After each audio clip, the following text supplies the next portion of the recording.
الحمد للہ رب العالمین والصلاة والسلام علی سید الانبیاء والمرسلین اما بعد فاعوذ باللہ من الشیطان الرجیم بسم اللہ الرحمن الرحیم۔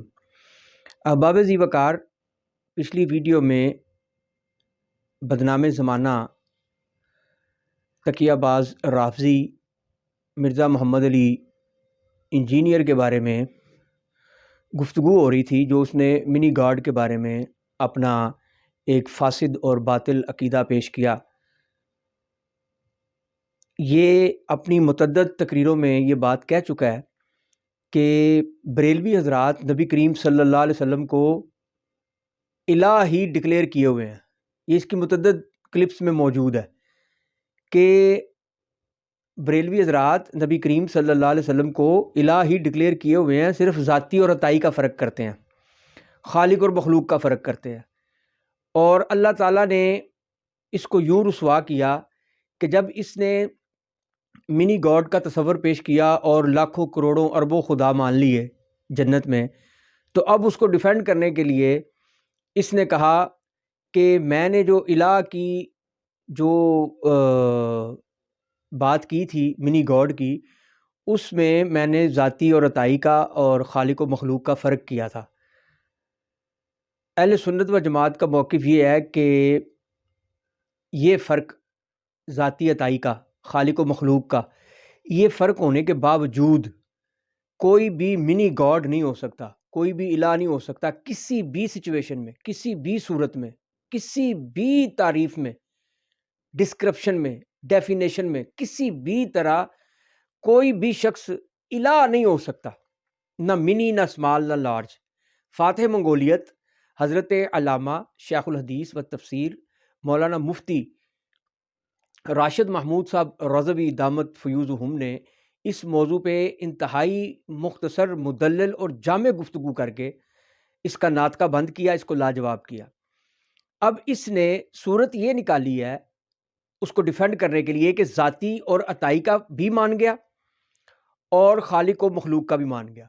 تو ہم اگر کسی ولی کامل کو کہ جس کی ولایت پہ اجماع ہو، یعنی یہ بابا لسوڑی شاہ اور بابا پیپسی شاہ اور بابا ڈھکن شاہ اور بودے شاہ اور گھوڑے شاہ، یعنی جو رافضیوں شیعوں کے جو بزرگ ہیں، نام نہاد ملنگ ننگے پڑنگے، جن کو اہل سنت و جماعت نے نہ کبھی آن کیا، نہ ان کا دفاع کیا، اور نہ ہی ان کو اپنا کوئی رہنما یا پیشوا سمجھا، یہ ان کو بریلویوں کے کھاتے میں ڈالتا ہے۔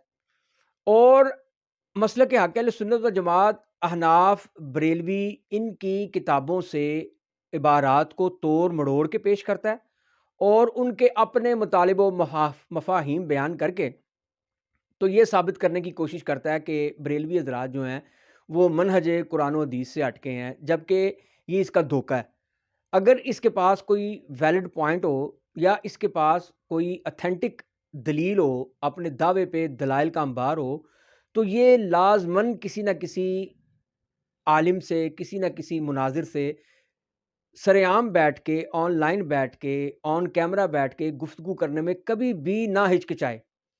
لیکن چونکہ اس کو پتہ ہے کہ یہ سب دھوکہ، فریب، فراڈ ہے، دسیسہ کاری ہے، تلبیس ابلیس ہے، اسی لیے یہ گھبراتا ہے اور کسی کے ساتھ نہیں بیٹھتا۔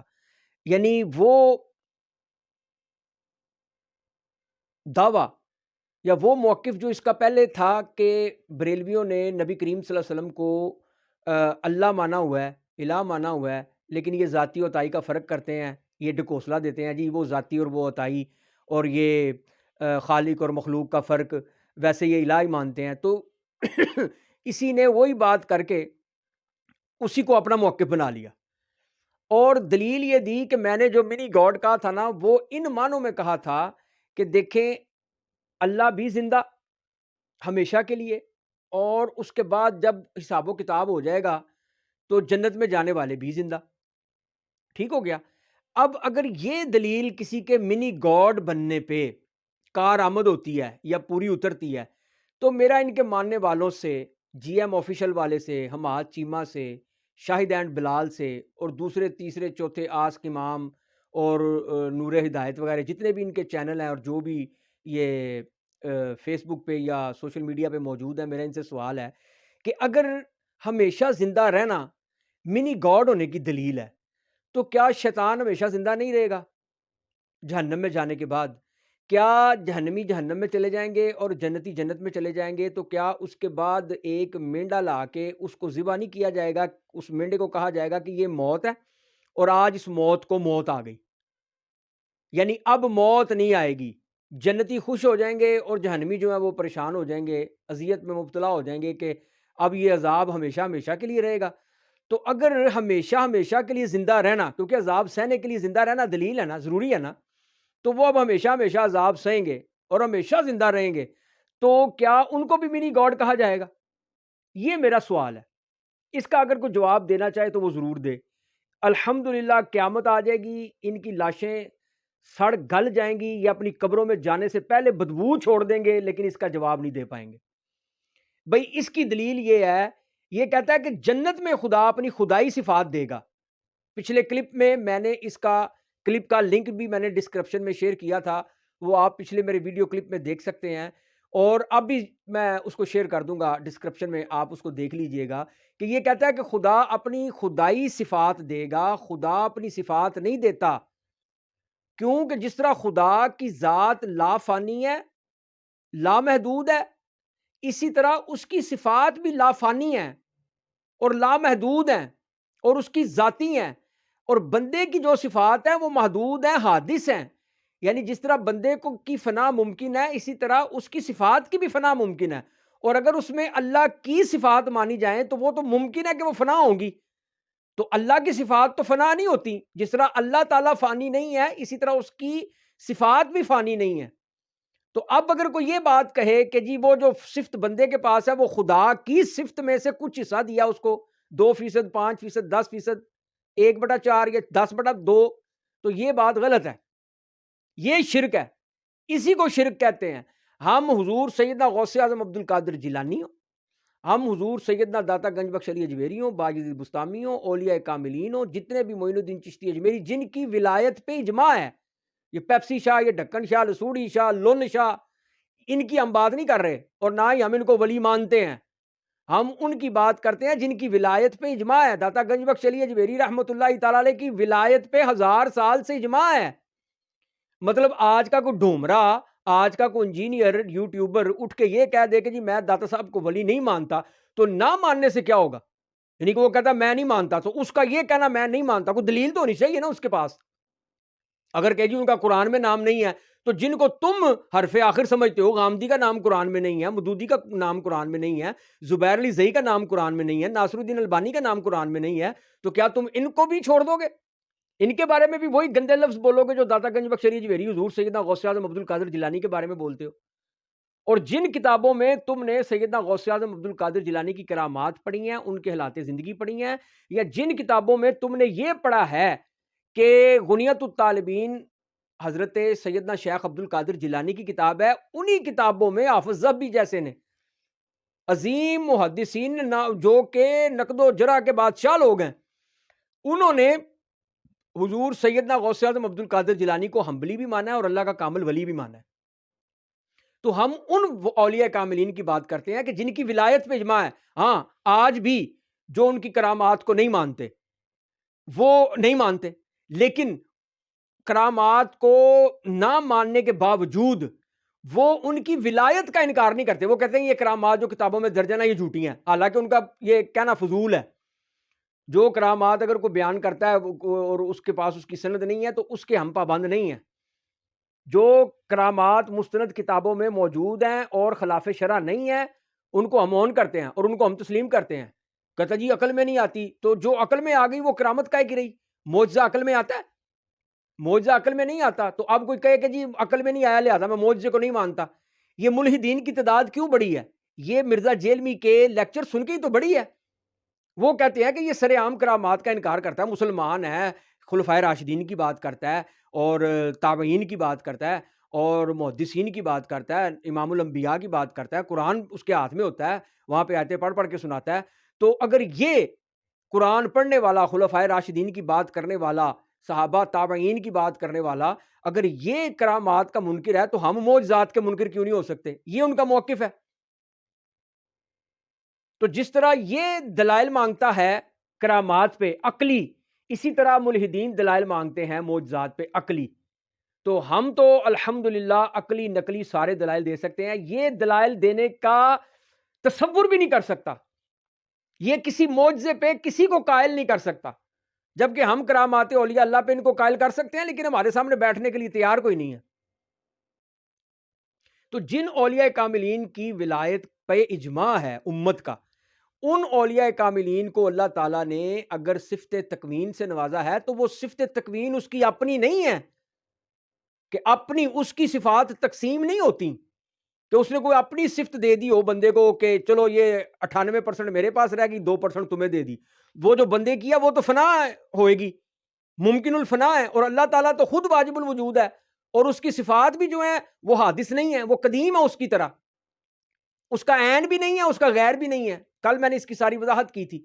تو ہم یہ کہتے ہیں کہ تم نے کہا تھا کہ جنت میں خدا اپنی صفات دے گا، خدائی صفات، یہ لفظ بولا ہے تم نے کہ خدائی صفات جنت میں دے گا، اور تم کہتے ہو کہ جنت میں دے گا تو اب شرک نہیں ہے. اب شرک کیوں نہیں ہے؟ اگر تم دنیا میں ان صفات کو، حالانکہ ہم ان کو خدائی صفات جو بندوں میں ہیں، اولیاء کاملین میں، ان کو خدائی صفات نہیں کہتے، ان بندوں کی اپنی صفات کہتے ہیں جو اللہ نے ان کو عطا کی ہیں، عطائی صفات کہتے ہیں. تو ہم تو ان کو عطائی صفات ہی مانتے ہیں، ذاتی نہیں مانتے. اور تم کہتے ہو کہ جنت میں خدائی صفات دے گا، اور دنیا میں انہی صفات کو تم کہتے ہو کہ ہم عطائی کہتے بھی رہے، تم کہتے ہو یہ تو شرک ہو گیا. تو جو دنیا میں شرک ہے وہ جنت میں شرک کیوں نہیں ہوگا؟ یعنی اگر دنیا میں اللہ کے علاوہ کسی کو سجدہ عبادت کرنا اگر شرک ہے، تو کیا جنت میں جا کے اللہ کے علاوہ کسی کو سجدہ عبادت کرنا اب شرک نہیں رہے گا؟ اگر تم کہو کہ شرک نہیں رہے گا تو اس پہ دلیل دو گے، اور اگر تم کہو کہ وہ شرک ہی کہلائے گا تو پھر ہم تم سے کہتے ہیں کہ اگر دنیا میں تم خدائی صفات کو بندوں کو دینا شرک مانتے ہو تو جنت میں کیسے نہیں مانو گے؟ اور یہ دعویٰ تمہارا ہے. ہم یہ نہیں کہتے کہ وہ دنیا میں بندوں کو خدائی صفات دیتا ہے، خدا اپنی صفات دیتا ہے، نہیں، ایسا نہیں ہے. یہ تو شرک عظیم ہے، اور اسی میں تم مبتلا ہو، اور ہم یہ تمہارا جملہ تم پہ بھیجتے ہیں کہ لعنت ہے تمہارے ایسے گندے عقیدے پہ. بے شرم آدمی، کلمہ پڑھو، توبہ کرو، مسلمان ہو جاؤ. تم دائرہ اسلام سے خارج ہو چکے ہو، قوانین شریعت کو تم نے ہاتھ ڈالا ہے. اور اگر تم ہمیشہ کی زندگی کو تم الہ ہونا کہتے ہو یا چھوٹا خدا ہونا کہتے ہو تو فرشتوں کو مانو گے؟ وہ بھی تو ہمیشہ کے لیے زندہ ہے، ان کو بھی تو نیند نہیں آتی، وہ بھی تو نہیں اونگتے. آیت الکرسی میں اللہ کے لیے بھی یہی ہے. تو کیا تم ان کو بھی ایک صفت کی وجہ سے تم الہ مانو گے، منی گاڈ مانو گے؟ اور پھر دوسری بات جو میں نے پہلے کر دی وہ یہ کہ اگر ہمیشہ کی زندگی اگر منی گاڈ ہونے کی دلیل ہے تو کیا شیطان کو بھی منی گاڈ مانو گے، جہنمیوں کو بھی منی گاڈ مانو گے؟ کیونکہ وہ بھی ہمیشہ کے لیے زندہ ہیں. اور پھر اس نے کہا یہ تھا کہ خدائی صفات جنت میں دی جائیں گی، اور اس پہ دلیل اس نے کہاں سے دی؟ دنیا سے. رؤوف الرحیم حضور بھی ہیں اور اللہ بھی ہے، تو یہ صفت کہاں پہ ہے؟ یہ دنیا میں ہے یا جنت میں حضور کو ملے گی؟ دنیا میں ملی ہوئی ہے نا. تو جو بات تم جنت میں مان رہے ہو اس کی مثال جنت سے دو. دنیا میں تو تم یہ مان نہیں رہے، اور دلیل یہی دے رہے ہو کہ جو دنیا میں حضور صلی اللہ علیہ وسلم کو رب تعالیٰ نے رؤوف الرحیم بنایا.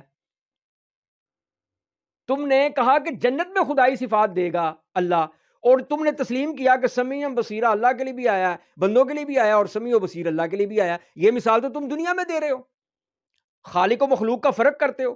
لیکن کیا جس طرح تم جنتیوں کو ہمیشہ کی زندگی، ہمیشگی کی زندگی پہ منی گاڈ کہہ رہے ہو، کیا سمیع بصیرہ اور سمیع و بصیر پہ انسان کو منی گاڈ دنیا میں کہتے ہو؟ کیونکہ یہ صرف تو دنیا میں ہے نا، تم نے خود اقرار کیا. رؤوف الرحیم رسول اللہ صلی اللہ علیہ وسلم کے بارے میں آیا، اللہ رب العزت کے بارے میں بھی آیا، تو کیا رسول اللہ صلی اللہ علیہ وسلم کو تم دنیا میں منی گاڈ کہتے ہو؟ تمہارے پلے ہی کچھ نہیں ہے، تم جھوٹے ہو، بے ایمان ہو. تم اس پہ رجوع کر لیتے، توبہ کر لیتے، معافی مانگ لیتے، سبقت لسانی کہہ لیتے تو ساری بات ختم ہو جانی تھی. لیکن اللہ رب العزت وہ کچھ دکھاتا ہے جو بندہ کسی دوسرے پہ تان کرتا ہے اور بلا وجہ کا تان کرتا ہے، اس وقت تک نہیں مرتا جتنی دیر تک اللہ کے حبیب نے فرمایا وہ عیب اپنے اندر نہ دیکھ لے. اور تم نے یہ عیب بنا کے اہل سنت و جماعت احناف بریلویوں پہ الزام لگایا تھا کہ یہ صرف ذاتی عطائی کا فرق کرتے ہیں، یہ خالق مخلوق کا فرق کرتے ہیں، یہ تو حضور صلی اللہ علیہ وسلم کو اللہ ہی مانتے ہیں.